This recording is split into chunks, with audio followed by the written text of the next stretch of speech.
Good afternoon, everyone. Welcome to the Atlantic Council. I'm Shujaa Nawaz, Director of the South Asia Center. And on behalf of my colleagues at the Center and our President Fred Kemp, I want to welcome all of you and a very special and warm welcome to Mr. Khurram Dastgir Khan, the Federal Minister of Commerce, Government of Pakistan, and a warm welcome to Ambassador Jalil Abbas Gilani, whom we hope to bring back for a separate session on some of the issues that we know that you want to cover and you want him to talk about. But I'm delighted, particularly today, because when we're talking about Pakistan's bilateral and regional trade priorities, and for those of you that follow our work, this has been one of the major planks of the work of the South Asia Center. We always take a regional look at South Asia, and our definition of South Asia includes geographic South Asia, the Gulf states, Iran, Afghanistan, and Central Asia. So we have a much wider regional perspective, and the survey that we conducted of our 3,500 people that subscribed to our list indicated that this is what they think separates us from other think tanks, that we are taking a regional approach. In addition, as I was telling the Minister, we're delighted that we have launched an India-Pakistan Trade and Business Forum. There is an officially sponsored India-Pakistan Business Forum, but our Trade and Business Forum is designed to have some cross-pollination of ideas between those groups on both sides and between India and Pakistan. Indeed, in the next couple of weeks, the working groups, 3 working groups of that particular dialogue will be meeting in Kathmandu to talk about the financial sector, IT, and the automobile sector, among other things. And then we'll follow it with another working group and then a major conference next year. So it's a very opportune moment in the work that is being done in the region and between the US and Pakistan. And we took advantage of Mr. Khurram Dastgir Khan's visit to discuss officially as a follow-up to the strategic dialogue that took place earlier this year when Minister Sartaj Aziz was here. And so it'd be good to hear from him exactly where things stand on the US-Pakistan trade relationship, and also, of course, to put things in a regional context, given the dynamic changes that are occurring in the region. And I'm sure that you all will help me in having a really useful conversation. I've shared with you in the invite some background on the minister, but let me just say that he is a trained engineer from California Institute of Technology and also has a degree in economics from Baldwin College. So I think we have somebody who can understand what the issues are and can actually present them in a very knowledgeable manner. This is something that is obviously something that the new civilian government should take pride in, because this is such an important topic, not just for US-Pakistan relations, but for Pakistan's relationships in the neighborhood. As we try and create a more integrated neighborhood, it will be very critical to have people at the helm directing traffic in a manner that it can achieve results. He is, of course, politically validated, elected member of parliament. He's been a long time member of the Pakistan Muslim League Nawaz group. Indeed, at the time that Prime Minister Nawaz Sharif's government was removed by General Pervez Musharraf, he was a special assistant to the Prime Minister. So there's a very long association. Despite his youth, I think he is like Lord Byron's child Harold, grown old in deeds, not years. So we're delighted to have you, Minister, and if you could give us a short opening comment, then we'll begin our conversation. Thank you. Okay, great.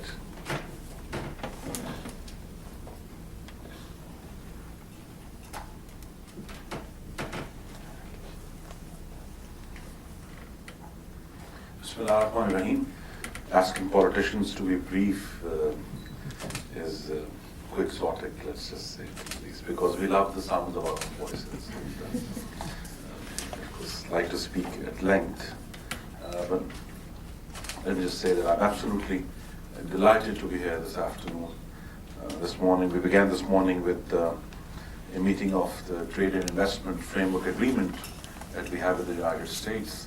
And under that agreement, a TIFA Council exists, whose meeting was co-chaired by myself and the U.S. Trade Representative, Michael Froman. And of course, I'm very pleased and honored, and thanks to Mr. Shriram Nawaz, to have this opportunity to speak at this prestigious forum and to share with you my views on Pakistan's bilateral and regional trade priorities. Well, one way to be very brief would be to say that Pakistan's bilateral and regional trade priorities are trade more. 2 words on the subject and we are done. But of course, I come to you from what we in government fondly would like to believe and profess is a new Pakistan. A Pakistan that is slowly getting accustomed to democracy, to rule of law, to a constitution which willy-nilly and with some difficulty we are learning to follow. And this is the new Pakistan is one that has seen for the first time in its history last year, in fact, almost exactly a year ago, its first transition from one elected government to another elected government. And ladies and gentlemen, I cannot emphasize enough the importance of that transition. It has never happened before. And to have an elected government and then to have an election whose validity was more or less accepted universally, and then to have a new government in place, and a new government, which again I would like to emphasize, was elected largely on the expectation by the people of Pakistan that this government will provide a better governance and a government that was more able than the previous one to grapple with the profound challenges that face Pakistan. A government that wouldn't be paralyzed, a government that wouldn't sacrifice hard decisions on the altar of expediency. And that government, I'm delighted to say, is now in place. And of course, different opinions could be formed about it. But largely, the seriousness and focus that the people of Pakistan expected us to demonstrate has been in evidence, especially in tackling the principal crisis that faces Pakistan's economy, which is shortage of energy. And we have been tackling it in many different ways. And of course, this period in which I am here and I speak to you is a difficult period in which we are undertaking reform, and the difficulties are obvious each day, but the rewards are in the future. So it's an in-between period, a period of stabilization and retrenchment, and the difficult decisions that we've taken. One of them, perhaps the most difficult, was to raise electricity tariff dramatically last autumn. Elected governments don't like to raise tariffs or take decisions that consumers across Pakistan will feel each month banging at their door, but we took it because we felt that it was a necessary sacrifice of political capital in order to have Pakistan's economy at a sustainable level and to reduce the subsidies that we are forced to give on that account. But of course, the subject of this afternoon's talk is Pakistan's trade priorities, and regional trade was identified very clearly in the manifesto with which we went to the Pakistani people last summer. And it's been something that Prime Minister Nawaz Sharif has personally demonstrated statesmanship. He has been talking about trade with India, especially since the last time he was Prime Minister in late 90s. And some of you would recall Indian Prime Minister Vajpayee's visit to Pakistan in February 99, and the goodwill that it generated, with the hope, of course, that we will not only make some progress on resolving our long-standing differences, but also to start trading. But of course, it's our profound belief that Pakistan's economy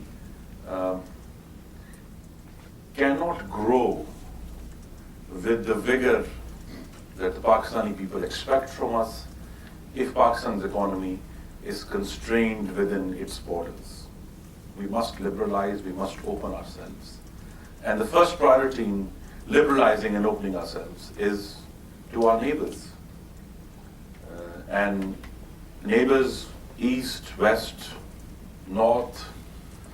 On the south, we have maritime neighbors, to open up on all sides. And so one part is, of course, increased trading. The second part is that we hope to achieve in years or more time, when Pakistan's reforms that we are currently undertaking will have taken root, is that larger quantums of investment would start to flow. But the third part on which we have started making progress already is the connectivity, the infrastructure connectivity. We hope to have banking connectivity, cell phone connectivity.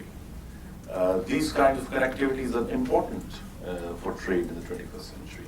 Ease of travel between different countries is important. And on the infrastructure account, that's where, if you will now see it in this framework, that the trade corridor that was mooted and work has begun from the southernmost southwest port of Gwadar, northeast to our border with China, which will practically traverse Pakistan diagonally from one end to the other, is part of that infrastructure connectivity, which we envision it first as a motorway, as a highway, but also eventually to be accompanied in parallel with a rail link. And we're also working now on the CASA 1000 project, which will bring electricity from Tajikistan through Afghanistan to Pakistan, because Tajikistan has excess capacity in summer months, and Pakistan, of course, has severe shortage in summer months. And we're also now a part of the CAREC project, the Central Asia Regional Economic Connectivity, which is envisioning Central Asia to be linked to Pakistan through Afghanistan by road. So connectivity is a major part of our strategy. And also, as I said, with our northern neighbors, with our western neighbors, Prime Minister Nawaz Sharif just 2 days ago in Iran, again, one of our western neighbors, with which we, despite having a preferential trade agreement, practically have very little trade, mainly because of international sanctions and the difficulty of finding a proper payment mechanism, again part of the connectivity issue. The Prime Minister is in Iran, was in Iran 2 days ago, precisely to talk about these issues. And a part of the connectivity also is, of course, energy connectivity. And for us to be able to resolve our energy shortages through regional trade and through regional linkages is important. So we are hoping that these connectivities will enhance our bilateral trade. I'll come to India in a minute, with which I had very extensive interaction and negotiation at the beginning of the year. And of course, the normalization of trade with India was postponed until a new government is put in place by the people of India, which we hope will be shortly. But of course, Pakistan and India have maintained very restrictive trade regimes with each other. And India, of course, granted Pakistan most favored nation status in 1996 when the WTO was established. But Pakistan has yet to reciprocate. But in 2012, the previous elected government took a very important qualitative and quantitative step of shifting Pakistan from the positive to the negative list. And what this means is that the positive list was that there was a list of items which only those items could be imported from India. Now, since for the last 26 months, there is a list which is a prohibited list and everything else is allowed. So this is a major shift that has happened. Whole sectors of Pakistan's economy have been open to India for the last 26 months, including agriculture. So now the only thing that remains to be done is, in our estimates, about nearly 85% of all goods that Pakistan trades in are now open to trade with India. So the issue is now the last 15%. And when that will take place, we hope very shortly. And to go forward, a part of it, of course, will also be normalizing our land route at Wagah through India. But once that route is normalized, we are hoping in the coming future, not too distant future, to open more crossing points for trade. We have a crossing point at Monabao Khoknapar for people, but no trade happens on that crossing. But as I said, we hope to open many more crossing points. And in fact, a whole new legislation is now being pondered over. We just began work on it a month ago, is to create a new land ports authority in Pakistan and to take seriously our crossing points, land crossing points. On the Indian border, there's a Wagah, but also with Afghanistan, we have two very major crossing points at Torkham and Chaman. And of course, we contemplate that in the coming years, in the years to come, we'll see another crossing point, maybe more than one crossing point, Vedaran. So that legislation, our government has started to draft, which when it goes to Parliament, will create a new structure of managing our land ports. And we're also, of course, in addition to trade in goods, trade in services has become an important part of global commerce. And both Pakistan and India, of course, are signatories to the South Asian Association for Regional Cooperation Agreement on Trade and Services. But the agreement is not yet operational, as many SAARC members have yet to make their offers. But of course, a trade in services is part of our vision of trading with our neighbors. As part of our strategy to normalize political and economic relations with our neighbors, Afghanistan is, of course, another top priority for us. Our trade relations have been growing, and Afghanistan is now Pakistan's third largest export destination. However, there are challenges to enhancing bilateral trade. One, of course, is the infrastructure connectivity, the roads that connect us, the facilities at the crossing points, as I said, at Torkham and Chaman, leave much to be desired. And of course, we're also taking steps to simplify the visa regime. And we're hoping that these initiatives will remove many obstacles and also encourage a move from informal trade to formal trade. And what we're also hoping, as I said, not only just in the CASA 1000 project, which is electricity project from Tajikistan to Pakistan, but also the CARET project, is that a larger connectivity of Pakistan to Central Asia through Afghanistan would require, of course, a peaceful and stable Afghanistan. And this understanding and realization in the new elected government in Pakistan, led by Prime Minister Nawaz Sharif, has,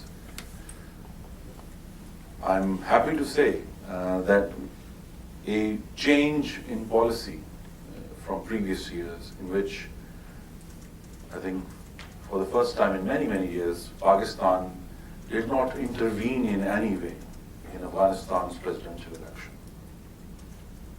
And Pakistan didn't play favorites, didn't intervene, and Prime Minister Nawaz Sharif very clearly enunciated that we will allow the people of Afghanistan to make that determination of who will rule them. And part of that understanding, first of course, is a respect for the sovereignty of Afghanistan, is also that we require a peaceful, stable, self-governing Afghanistan, which would then facilitate our trade with Central Asia and our infrastructure connectivity with Central Asia.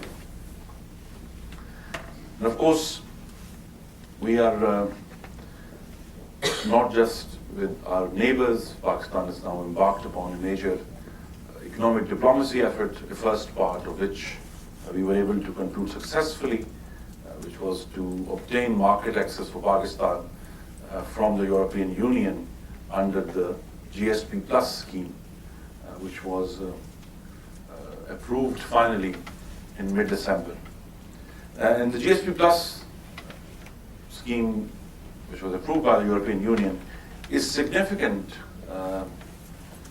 again in a historic way, is that these were the first trade concessions and market access that Pakistan achieved, which was not given to us as quid pro quo for something else. Usually that has been the case, that in our relations with some other region or country on some other issues, and this would be, trade access would be given as a temporary sweetener. This time, Pakistan went through the process. Of course, the European Union published the legislation for GSP Plus, and Pakistan first filed the application. Pakistan then pursued the application, which was finally approved by the European Commission in August last year. And then, of course, Pakistan utilized its bilateral diplomatic relations with the EU members to obtain approval by majority in the European Council of Ministers in October. And then the stage in which I was involved, which was when I personally went to Strasbourg and to many European countries in Eastern and Western Europe to lobby those governments in order for their members of European Parliament to vote for Pakistan, which was required for us. And I'm delighted to say that we were able to achieve more than a 2/3 majority on the 12th of December in Strasbourg, Pakistan. So this GSP Plus, ladies and gentlemen, is in place for 10 years. It's a very long-term concession, and of course it will require Pakistan to comply with many UN conventions. It will require Pakistan to improve its governance, but that perhaps is the principal point, is in which I impressed upon my colleagues in the European Parliament, is that these trade concessions or preferences are an incentive for better governance. They are not a reward.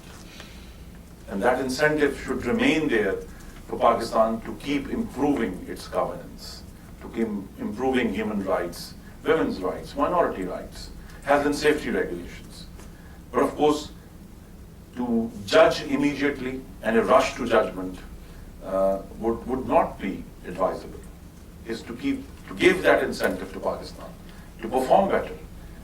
And of course, we are now looking very much to the United States to see whether the United States can emulate the European example, and whether the legislation in the US will see Pakistan through a different lens of giving us incentive for better governance and not judging us on the past. And also, of course, Pakistan has been a member of the GSP scheme in the US. But the GSP scheme in the US is particular and different because it excludes most of the goods that compose Pakistan's export strengths, which is principally textiles. And it covered only $195 million worth of goods in 2012. Now the interesting thing is that when you look at Pakistan's total exports to the US, it is just over $3 billion. And they make US one of Pakistan's biggest trading partners. But when you take that figure of just over $3 billion and compare it to the total US annual imports, which are in excess of 3 trillion, Pakistan's exports are, ladies and gentlemen, 0.0016% of US imports. And as some of my fellow engineers would say, this is a figure so small to be insignificant.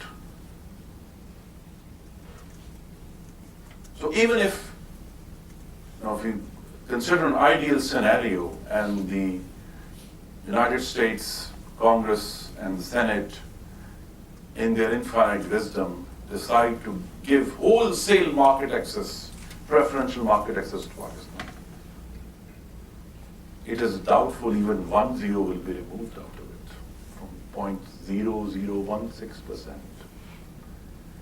So it's an issue, ladies and gentlemen, not really of any trade danger, of any trade injury due to trade preferences being given to Pakistan. It's that there are some other issues which make Pakistan loom larger than it actually is in trade terms.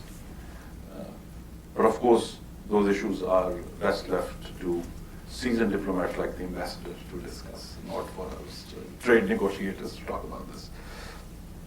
But finally, I also want to report that we had a very excellent meeting this morning at the United States Trade Representative with Ambassador Michael Froman, and we discussed many of the issues. TIFA has been in place for 10 years, but today, the 13th of May 2014, after 10 years, is the first time both countries agreed on an action plan. It took us 10 years. And well, the truth is it didn't take us 10 years. When there was will, it took us less than 10 weeks. So there is a will and seriousness in the government of Prime Minister Nawaz Sharif to take our trade relations forward. And once that seriousness was demonstrated, we have been able to make good progress with our US counterparts. Finally, I would like to brief you on some trade-related reforms that we are undertaking unilaterally, and we do realize that unless we carry out serious domestic reforms, our economy will remain uncompetitive to the point where no preferential access can compensate for our inefficiencies. And the government of Pakistan is reforming. In fact, we have been conducting this very intense exercise since the beginning of this year, is to rationalize Pakistan's customs tariff. We are also streamlining our concessionary regime, which we call the SRO regime. These are statutory orders giving concessions to different industries.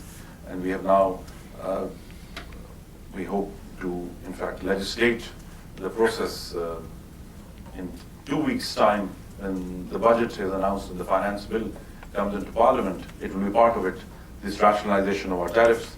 And we are benchmarking our tariff rates against our regional competitors so that our industries can become more competitive as a result of access to cheaper inputs.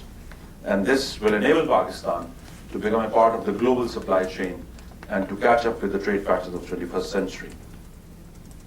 And as part of our efforts to modernize Pakistan's trade rules and practices, we are looking at all WTO and international agreements and other best practices. I would like to mention 2 agreements to which the United States has been a strong proponent: the WTO agreement on information technology and also the WTO agreement on government procurements. We are currently conducting feasibility studies in order to become contracting parties to those agreements. We are also working on several initiatives to improve trade facilitation at our borders, as I said earlier, in order to reduce the cost of cross-border trade in goods. USAID is also one of our partners in assisting us in achieving that aim. And we soon hope to implement single window operations for customs processing at all our customs borders.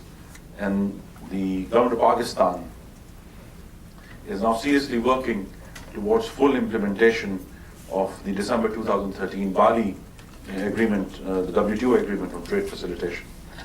We are also analyzing gaps in our existing practices with respect to the provisions of the new agreement so as to be able the agreement in its entirety. The government of Pakistan's current 5-year plan has set a target to quadruple our exports, and we need your support and guidance to make this goal a reality and to be able to realize this goal with our regional trading partners and international trading partners.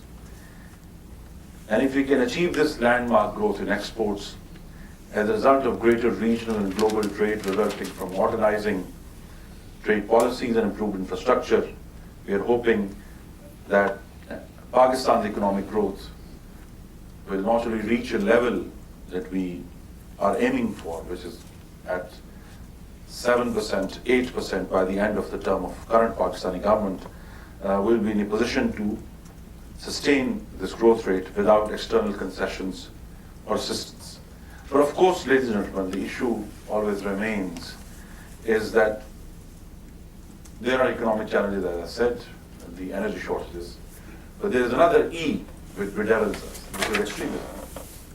And that challenge too requires some action in the economic realm. Because in order to fight extremism, guns are not the only weapons. Economic hope is also perhaps a more potent weapon.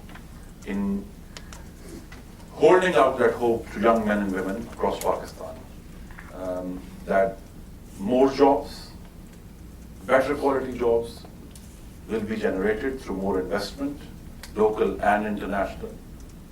And also, of course, that you realize the credibility of democracy as a deliverer of better quality of life is also at stake.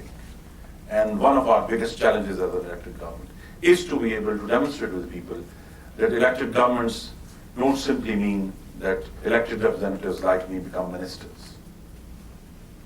That democracy brings actual dividends, economic dividends to the people. And of course, being in Washington, it's also for us to demonstrate to the Pakistani people that the West and the US are our friends.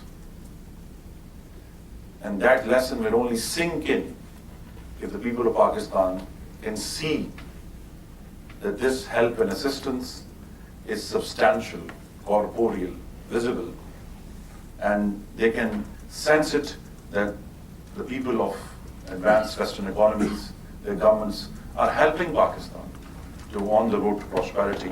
And we hope that with, of course, your advice and your support, we will be able to achieve that aim and to be able to deliver economic growth to the people of Pakistan, for which they have elected us. Thank you very much for the question.